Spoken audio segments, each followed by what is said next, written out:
Lanthok Sari, Akasvani Imphal Pau Kangbunu Puthokpa, Sahi Loibak Yakhanaba Thauram, Ing Kumja Lisingani Kunbu, Hangatna Yengba.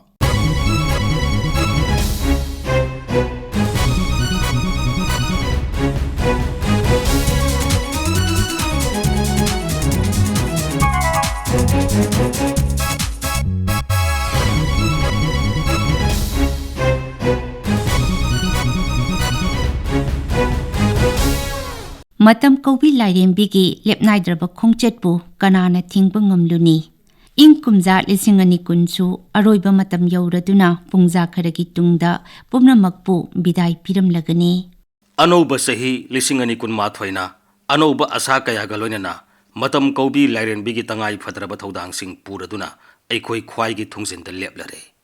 In Kumza Lisingani Kun, Toidokna, Mioiba Kunagi Itiasta. Khak kangum laroi daba sahi ama oiki. Novel coronavirus natraga COVID-19 haina khangnaba laichit asina malem sinba thungna sandoraktuna mioi koti marphu mathoi lakh ama lising ni pumari gi mathakta na hankhre masigi manungda malem gi oina mioi lakh tara teret lising humputara mathoi henna tamthirab laichit asina nabadagi laikhidre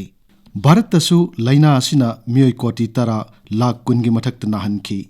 COVID-19 nanabadagi laibak asigi oina hojik phawbada mioi lakh ama lising ni putaret ki mathakta laikhidre Manipur da su hojik phawbada mioi lising kunipan ki mathakta laichat asina nakre mioi chahum yankhai gi mathakta laichat asidagi laikhidre COVID-19 gi saithengna laibak asigi amadi Manipur gi sel thum gi phibamda sathi na sohanki Ahan bada laichat asi thengna bagidamak sarkarna thengkhang kayarak thokna lockdown amadi curfew na singba thamki athingba leiringai manungda sarkar amadi lanai lup kayana tangai fadaba chana thaknaba polam sing miyamda yenthokpagi thabak chathaki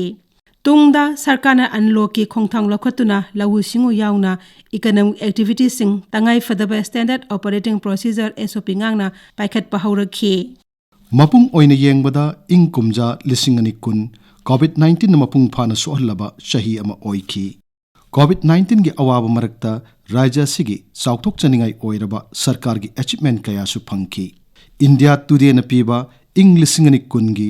most improved small state amasung law and order category da Manipur na ahan bataki Sahi asida anoba chakwat thaurangi project kaya gi jatra hunki atai kaya amana sangaduna miyamda khusinaki Manipur gi amata ngairaba Rajya Sabha seat ki marak ki mikhal sahi asida pangthokhi Rajya Vidhan Sabha seat manga gi marak ki mikhal su sahi asida pangthokhi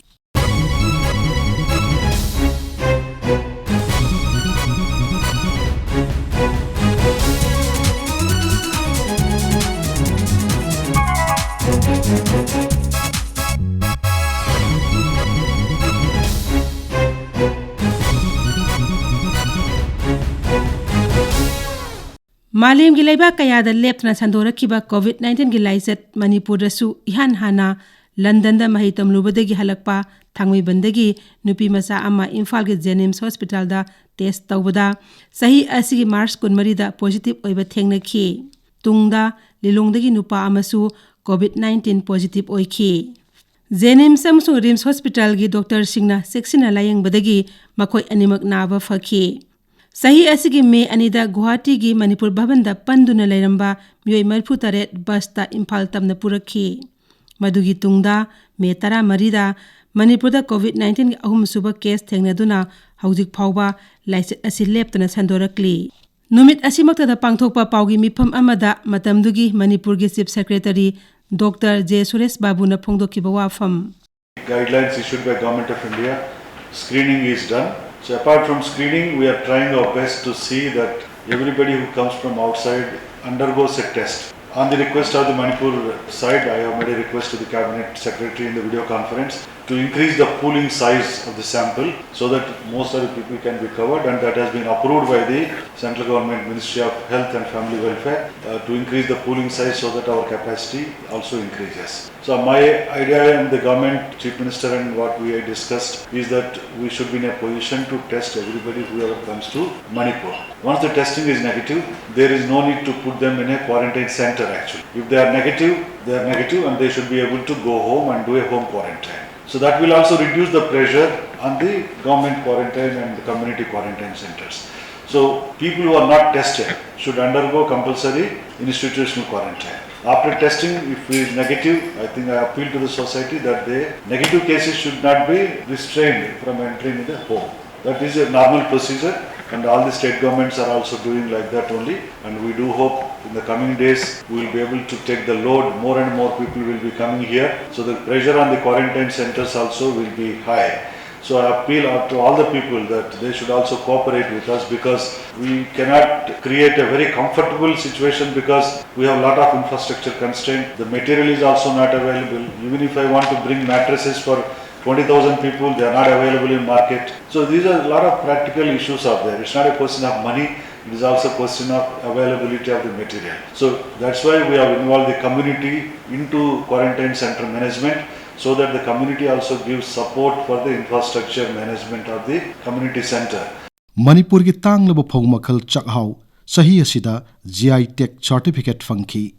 Masiki matangda Agriculture Director LP Banchongna matamaduda asumna phongdokhi. Ekhoigi Manipur da thokpa ekhoi Manipur dagi horakpa ekhoina chahau haina khangnaba amuba rice do aduna ngasi GI Tech ki phangkhare haba ekhoi pau tabada ekhoi yam nungaijai asigi ekhoina si phangnaba hotnaba sida ekhoi chahi ama rom sure ekhoina si phangnaba si chela ise aduga atopa northeastern state tagisu yam kanna hotnaba lei adumakpu ekhoinda asengba mapuni na origin gi mapu de ekhoini na aduna last moina che kari che chang yam nira pusule aduma yam loi furnish toraga meeting su ani humrak chatlaga aduga finally ekhoi si successful oirakpani aduna ekhoi si ngasi si yam nungai aduga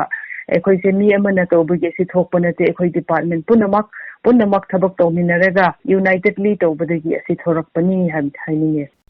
Manipur ki amata ngairaba Rajya Sabha seat ki mikhal sahi asigi June 18 da pangthokhi. Mikhal aduda BJP ki mirep Maharaj Sana Jawba leishembana mahaki lamba Congress ki Tongbram Mangi Babudagi vote masing mari henduna kakhi. Mikhal da mai pakraba Maharaj Sana Jawba leishemba. ꯑꯩꯒꯤꯗꯤ ꯌꯥꯝꯅ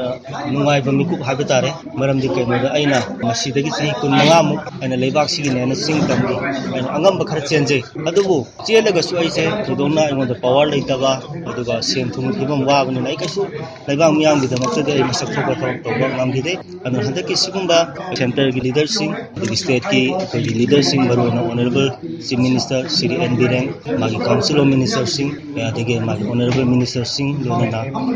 MLAꯁꯤꯡ ꯑꯗꯒꯤ ꯑꯩꯈꯣꯏꯒꯤ ꯑꯇꯣꯞꯄ NPFꯒꯤ ꯂꯤꯗꯔꯁꯤꯡ ꯑꯗꯒꯤ ꯄꯥꯔꯇꯤꯒꯤ ꯄ꯭ꯔꯁꯤꯗꯦꯟꯅ ꯆꯤꯡꯕ ꯃꯌꯥꯝ ꯄꯨꯝꯅꯃꯛꯀꯤ ꯁꯝꯅ ꯍꯥꯏꯔꯕꯗ ꯑꯩꯈꯣꯏꯒꯤ ꯃꯣꯏꯒꯤ ꯀꯥꯔꯌꯀꯔꯇꯥ ꯄꯨꯝꯅꯃꯛꯀꯤ ꯃꯄꯥꯟꯗꯒꯤ ꯁꯨꯃꯥꯏꯅ ꯑꯩꯅ ꯃꯥꯏ ꯄꯥꯛꯄ ꯐꯪꯖꯕꯁꯦ ꯑꯩꯅ ꯃꯇꯝ ꯁꯥꯡꯅ ꯇꯧꯕ ꯉꯝꯃꯛꯇꯕ ꯃꯌꯥꯝꯗꯣ ꯑꯩ ꯍꯟꯗꯛꯇꯤ ꯇꯧꯕ ꯉꯝꯒꯗ꯭ꯔꯥ ꯍꯥꯏꯕꯒꯤ ꯑꯆꯦꯠꯄ ꯊꯥꯖꯕꯗꯨꯗ ꯑꯩ ꯌꯥꯝ ꯅꯨꯡꯉꯥꯏꯕ ꯑꯃꯁꯨꯡ ꯍꯔꯥꯎꯕꯗꯣ ꯑꯩ ꯐꯥꯎꯖꯩ ꯑꯩꯅ ꯆꯍꯤ 15ꯁꯤꯗ ꯑꯩꯅ ꯇꯧꯅꯤꯡꯕ ꯃꯌꯥꯝ ꯑꯃ ꯂꯩꯒꯤ ꯆꯤꯡ ꯑꯃꯁꯨꯡ ꯇꯝꯒꯤ ꯃꯗꯨꯒꯤ ꯃꯅꯨꯡꯗꯒꯤ ꯑꯩ ꯀꯔꯝꯕꯅ ꯍꯥꯟꯅ ꯄꯥꯏꯈꯠꯁꯤꯒꯦ ꯍꯥꯏꯕꯗꯨ ꯈꯤꯇꯪ ꯈꯜꯂꯒ ꯇꯧꯖꯩ Manipur ki sakhwat thorangi thabakta singthaningai oiba khongthang oina sahi asigi August 13 ta Kendra ki Road Transport amasung Highways Mantri Nitin Gadkari na Manipur ki tongan ba highway project tarahumdoi ki jatra hunki amasung road safety project amasu sangakhi video conferencing ki khuthang da pangthoki ba thora maduda Sri Gadkari na phongdoki ba wafam Barak river का जो हमने dredging पूरा किया है उसका उपयोग करके जहां से हम लोग एक छोटा रिवर पोर्ट बनाकर करीब 50-60 किलोमीटर इम्फाल में आ सकते हैं कि हमारा माल वहां से डायरेक्ट इम्फाल तक पहुंचे विशेष रूप से बराक रिवर उसका पोर्ट और उसके साथ डायरेक्ट कनेक्टिविटी हमारे यहां से डायरेक्ट अगर माल उसमें जाएगा तो मणिपुर का विकास काफी होगा COVID-19 dagi ngakthoknaba tangai phadaba chana kanun singangna chatnaba campaign jan andolon chahi asigi October 9 da Pradhan Mantri Narendra Modi na hawdokhi Manipur rasu Rajapal Dr. Nasma Hebdullah na COVID-19 dagi ngakthoknaba puna wasak lawminnachi haina miyamda appeal tawraduna matamna da phongdokhiba wafam Prime Minister's tweet reiterate our resolve to fight against corona jointly. There are simple rules that we have to follow, that we should keep the social distancing, wear the mask, wash the hands and keep a general health. I'm sure we'll be able to defeat corona. Manipur da COVID-19 naba mayoy sing sibigi sang hengalakpada Mukhyamantri Nongthomam Birena nongnangba phongdokhi सही असिगे नवेंबर 12 पांथोखिबा पावगी मिफम अमदा मुख्यमंत्री ना हाई सीबीगी सांग हेंगलगलिबा सी येंगसिनबा COVID death audit committee सेमले हुजिक फावबदा कोविड की नारिबा सांग और लेगिदबा सांग और हुजिक एक्टिव लेरिबा मसे कोई हफ्ता मुकी ममांगदगी कोई याम कुपना एक्सपर्ट्सिंग यावरगा तानरबा मतुंग लेदा कोई मोर्टालिटी रेट खर हंदरे मरमदी मरोइना युम कोई हुजिक होम आइसोलेशन दा लेबसिंग कोई जी ऑक्सीमीटर पीबा मदुगी रिपोर्ट लौबा अदुगा आसासिंग सिजनरगा लेखाई दा नारगा लेबसिंग बुखलक्तबा मदु ऑक्सीमीटर लौरकाना मोगी सीरियसनेस मदुगी रिपोर्ट लौबा हाइबन सिंग सिस्टम खरा अखोई हौरे अखोई की ख्वाइदगी लाइबक थिबसी हाइदोक्तना युमदा नारगा लेरकांदा लास्ट आई किडनी नारे ले लोइरा कांदा मागी हॉस्पिटल पुखले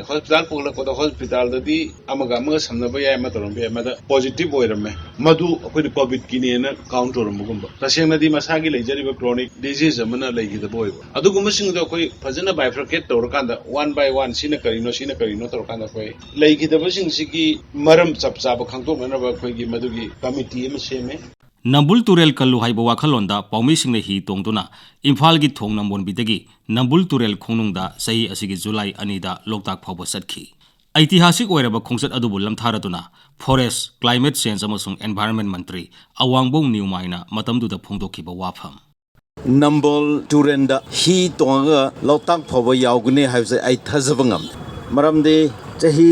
खरागी ममंगददी सितुरेन मंद्रबने यामना अमोटपन नाला गुमना सुम लेरंबा तुरेन ओइरमे 1960 की ममंगददी अखोइगी हलमन सिंगना लोकताकतगी इम्फाल द कैथेन काब कांदा ही तोंगा गाय हानबदा ही तोंगा हाली हारमे अदुबो फॉर लास्ट 40-50 years गुम्बसे नंबल तुरेन मपांदा पालिबा खोइ मियामसिना तुरेन से मोड हले हारगा हाना खोइ पाइपु सिंगना वाटर वे वेना सिजनरबा से मनक फवल लापंगमदबा मनम से खंगबंगमदबा दुगुंबा अमोटपन नाला ओइना लेरंबा से ngасidi सेफ नंबल तुरेन हाबगी खुलांग मखादा ngasi hi tonga chatpiya na ba sumana silakpa suruk yauriba punamak po ai congratulate tawning लाइबाक असिगी पुलिस सिंगी मरक्ता मणिपुर पुलिस के थाक थोइदोकना साउथोक सनिंगाई ने हाइबदु नोंगपोक संगमाई पुलिस स्टेशन दा लाइबाक असिगी ओइना ख्वाइदगी फबा पुलिस स्टेशन की मना पिरक्खिबदुना लेंगद्रब खुदम ओइरी पुलिस स्टेशन असिगी ओसी इंस्पेक्टर प्रेम कुमार मंगांगना फोंदोखिब वाफम हंदकी भारत के ओइना पुलिस स्टेशन कम्बिनेशन तबदा best police station of the country 2020 तारखिबजी आइना होनजरुबा हाइदी आइना हेक मतम खरा पुलिस स्टेशन दा लेजरपसदगी आइना पुलिस स्टेशन सिदा आइना होनजरपा सेंगो सागत मयाम कैंपस लुना न थंबा प्लेग्राउंड निथिना थंबा ऑफिस बैरेक निथिना थंबा क्राइम कंट्रोल फजना निथिना तौबा मतम मतुंगिना केस पोजल तौबा स्टेशन की नियम निथिना मतम चाना तौबा सिगिसु मरम अम लेरे मरुओइना प्रजा मयामगा पुलिस की मरक्ता गुड रिलेशन थंबंगंबा अखोइना मखोइगी ग्रीवेंसेस मयामदो अखोइना हंगगा मोगी अपामदो अखोइना थबकता थुनो ओंथोकपा मयाम मसिदगी नोंपोक समाई पुलिस बु जुरिक्शन असि लेबर प्रजा मयाम अखोइबु याम नुंसिबिबा सिगुम मयाम असिदगी हंदकी कमिशन असिदा अखोइना मकोक थोंग ngamjabine aduga अखोइ क्रेडिट चिना तसेंगना प्रजा मयाम दा पिजगे अखोइ ऑनरेबल चीफ मिनिस्टर ओबिरिबा अखोइ श्री नोंथोमम बीरेन सिंह की मखादा था खुदिंगी पुलिस स्टेशन दा अदगी मफम खुदिंग चतना मियांग नुबिना पांथोकपा सुंबा थौम असिदगी प्रजा का पुलिस की मरक्ता याम नुंसिनबा अदगी नक्नबा मरी ama haibadu oire any crime am thokpada moina mateng pange police da इंग्लिशिंग अनि कुनगी मतंगदा महाकी ओइबा वाफम फोंदोकलदुना अमदी अनौब सही इंग्लिशिंग अनि कुनमाथोइबो तरामना ओकलदुना मणिपुर विधान सभा के अध्यक्ष Yumnam खेमसान ngasi logedroba 2020 gi ariba sehi sigi aina thamjaningi si masida prithvi oina khwaidagi nuai taba thodok kya thokhi khwaidagi maru oibada covid-19 gi pandemic situation sina prithvi pumba nikhalaba matungda manipur su yoraki manipur gi sinau kya gi punsi matang sadana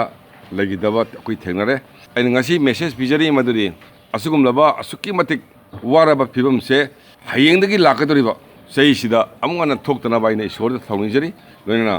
I request to all the scientists masi athu matam da control torakanda human society se virus sidagi koi kan gedobni haibse this is my first step and at the same time aina thamjari gi si aikoi su covid-19 gi mahik se khangna thengna gedobni amadi bharat pumbana gasi globally second position da lei se huju 50 gi makha sakhina ba akoi puna COVID-19 se gyan tamina magi mathau tai. This is my message. Lakadori ba 2021 gi anau ba seina lakpada aina Manipur gi praja sing di yaifa paujil bijari maramdi haugi ba seida COVID-19 na akoi economically sotha lava samaj ama oiram ba se akoi punna phamina ba wata padawa leba ama oirasanu oina isoda thungjari. Assembly gi guest house ama lerami masi renovation tawdana anau ba seina lakpada masi sangarani atopa individual kyasu leiba yana ba facility pirani masima anau ba sei lakpada assembly gi khudolni.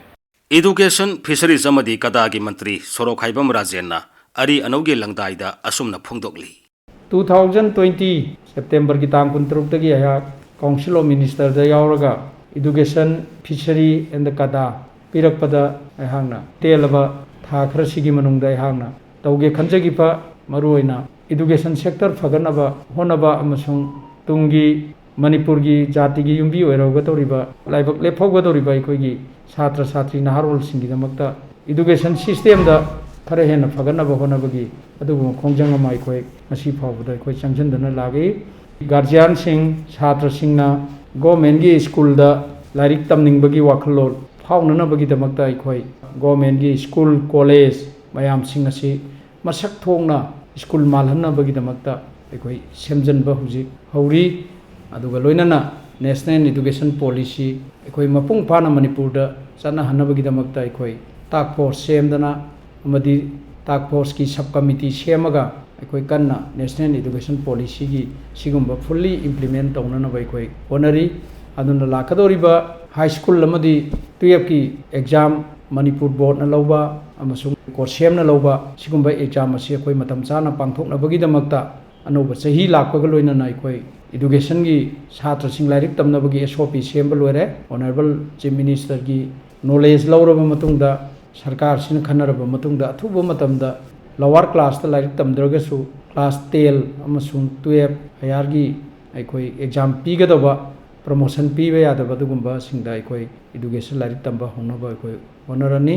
loinana fishery department na Manipur gi labukta lausuba ngasupyopa pedicum pisciculture tawbagi adugumba RKBY gi makada ikoina Manipur gi chingi fishery farmer adagi laujaba farmer samapanda ikoi lupa lising 35 ikoi makoi gi direct DBT ikoi tawre aduga loinana makoida nga macha so ikoina pibagi ready da ikoi leire aduga loinana agriculture sector phagana bhona bada aina paijari ba kada sina under honorable chief minister na so aikoi underground dei sing loba tip well mayam hulliba sidaida aikoi kada na so madudagi tip well dagi puthorei ba ising do pira kanda labuk labuk ta ising pira ga aikoi one time lawuri se aikoi whole year double coping tauba loina na whole year labuk tu dagi aikoi production longna na ba tongan ba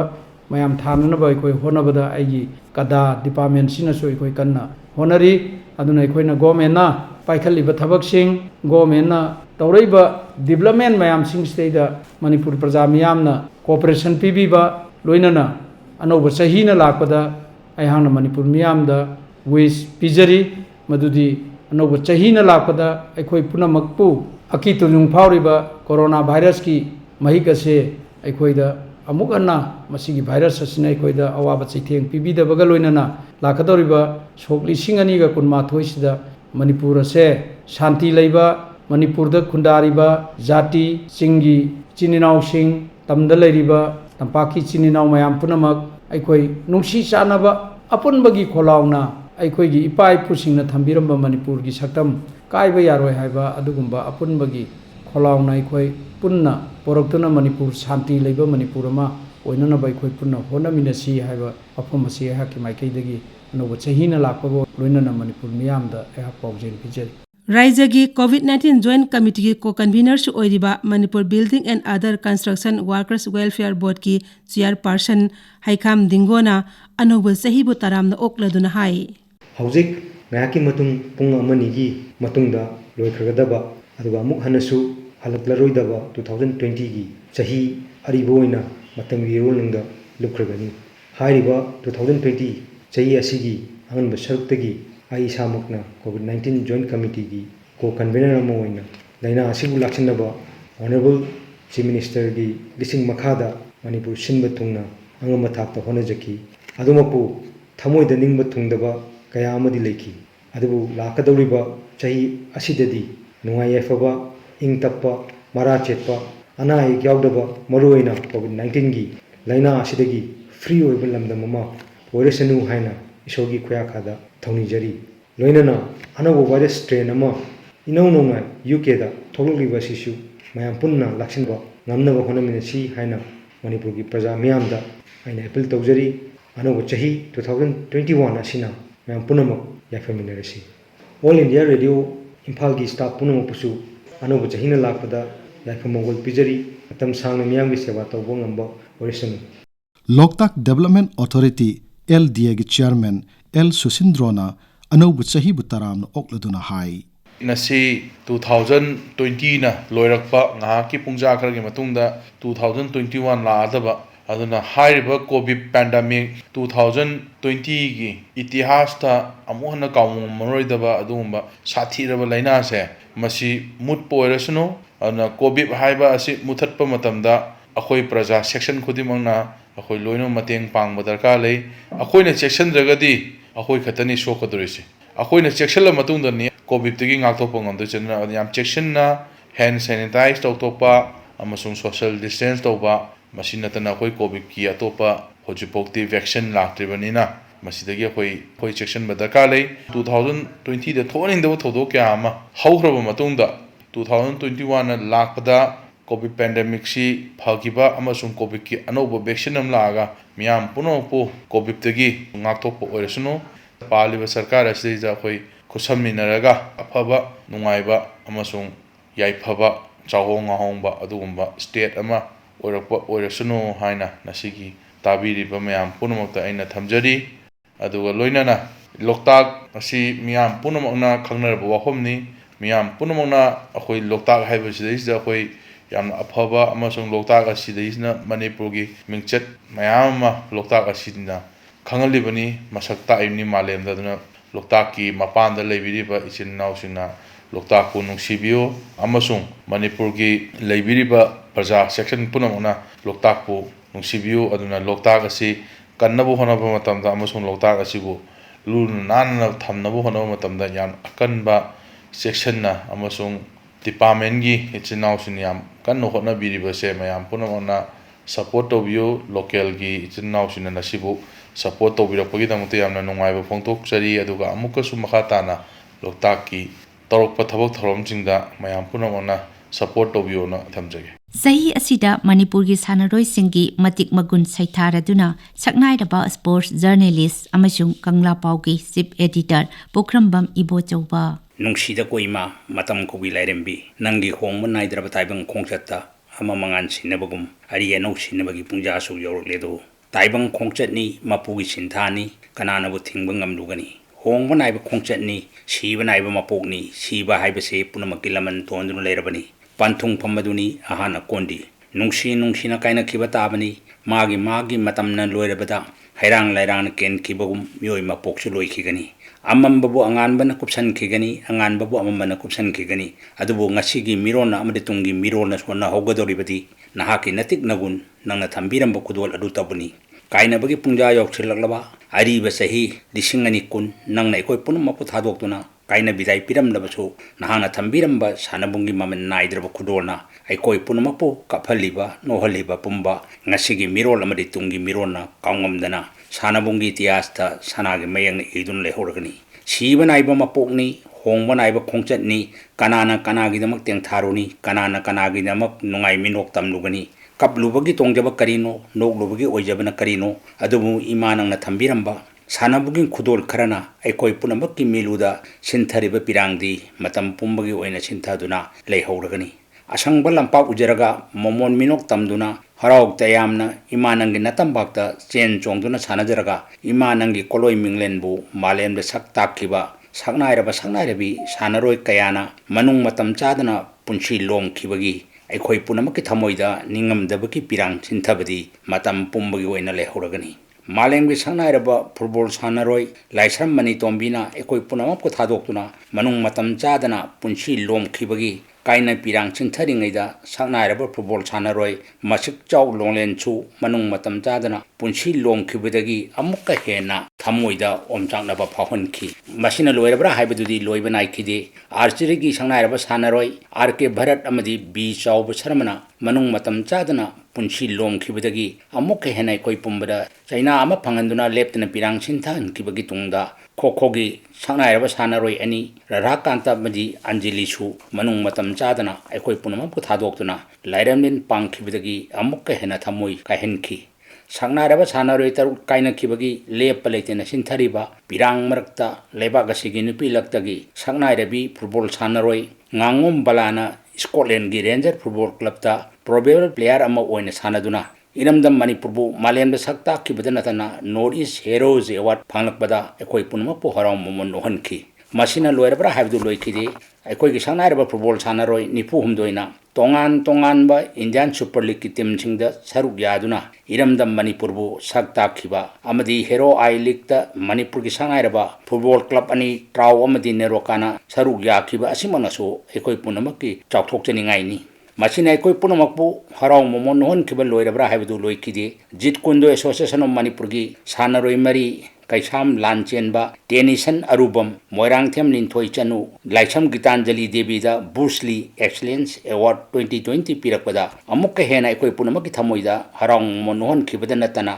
लेपाक असिगी सांनायरबी नुपी football सानारोय O Bembem the Padmashri award पिदुना काय खुमनखिबा असिमंगनिको इमानंगबु sports की पावर हाउस ने हाइना लेबाक असिना मिंथोल पिदुना काय खुमनरिबसे इमानंगी सानबुंगी नतिक नगुंदी थादुन लोइबा नाइदना पुवारी की तांकक कयादा छनागी मयकन इदुन लेहौरगनी अदुबु इमानंगी नतंबक्ता चेन चोंगदुना सानजरखिबा सानरोय कयाना इमानंगबु थादोकलनबगा सटखिबगी निंगमदबगी वारिसु लेतबा नते कोइमा मसिनी इमानंग थंबिरंबा कुदोलसिंग सखगनी दो लिसिंग अनि कुन एकोय पुनमप थादोक्तुना काइना बिदाय पिरमलगा अदुबु नहाना थंबिरंबा सानबुंगी कप्प नोपई खुदोलदी एकोय पुनमकी थमोइदा चेना थावनदुना लेहौरगनी चलो को लिसिंग अनि कुन काइना सी पिरबनी बिदाय अनोब सही लिसिंग अनि कुमाथोय नहापु याइफ मंगोल पिजबगल लोइनना हराव तयामनो ओक्जबगल लोइनना इरमदम मसिगी ख्वाइ तराबुसु याइफ मंगोल पिजरी मतम कवि लाइरेंबिना सिनारकपा थौदांगसिंग लोइरेदुना इंग कुमजा लिसिंग अनि कुन पुंजा खरगी तुंगदा सटखरगनी खांबा ngamdana अखोय पुनमपु थादोकलमदुना अरिबा सहीगी मिंथोलगा लोइनना नहांगना सटखिबदा पुबिख्रो कोविड-19 गी अवाबा सैथेंग पुमनमक पुंजा खरगी तुंगदा तुंगलरगदबा हे अनौबा सही लिसिंग अनि कुनमाथोय नहांगना लाकपदा पुबिरओ मियोइबा खुनाइबु कोरोना वायरस तगी मपुंग फाना ngakthokpa ngamba vaccine पिनबिरमु राज्य सिगी मियामदा वातपादना शांति लेना इंग तपना हिंगमिनबा खुनाई अमा